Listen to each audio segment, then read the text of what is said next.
Good morning, everyone. We are on the Thursday of the sixth week in Easter time, and we are continuing our reading through the book of Acts, and we are now in chapter 18, verses 1 through 8. Paul left Athens and went to Corinth. There he met a Jew named Aquila, a native of Pontus, who had recently come from Italy with his wife Priscilla, because Claudius had ordered all the Jews to leave Rome. He went to visit them, and because he practiced the same trade, stayed with them and worked, for they were tent makers by trade. Every Sabbath he entered into discussion in the synagogue, attempting to convince both Jews and Greeks.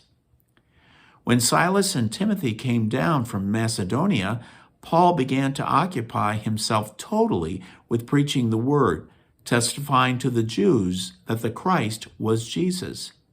When they opposed him and reviled him, he shook out his garments and said to them, "Your blood be on your heads. I am clear of responsibility. From now on, I will go to the Gentiles." So he left there and went to a house belonging to a man named Titus Justus, a worshiper of God. His house was next to a synagogue. Crispus, the synagogue official, came to believe in the Lord along with his entire household, and many of the Corinthians who heard believed and were baptized. The word of the Lord. Thanks be to God. So we have Apostle Paul going from Athens, where he had that interesting time with folks who kind of made a sport out of religion. And maybe that's being a little too crass, but that's just kind of the makeup. They enjoyed new ideas and liking to kind of just more the ideas of it rather than a commitment of sorts. But there were some believers that came from Athens.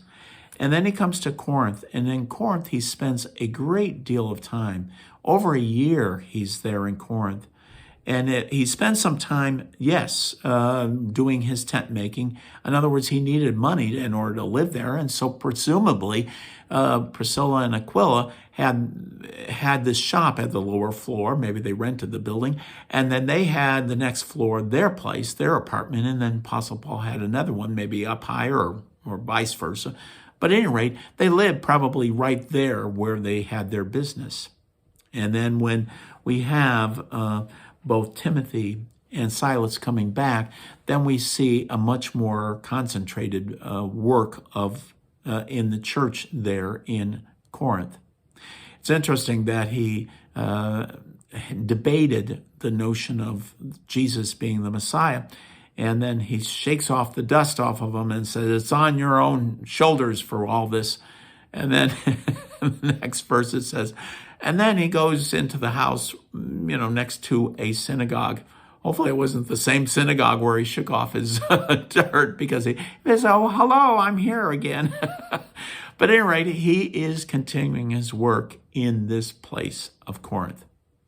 Now, taking this into mind, think about the two letters that he writes there, at least the two that we have. It could have been more letters than those two. And all the multitude of issues that were involved with the church there at Corinth, it was quite substantial. And it's amazing to see all the dimensions that were involved in this important church that was trying to be established. Apparently there was problems even later on after Apostle Paul had died. We have a letter, I believe, by Clement. Similarly, some of the problems that were there in this church. It's not always easy. Not every parish is going to be wonderful, and that's just kind of the nature of things. It's us. We're not all together. We're under construction, and we may be having all kinds of problems as we're having our lives rebuilt, restructured according to the ways of God. So hopefully we're on the track together, working in the same direction. Stay safe, folks. Hopefully we see each other soon. P.S.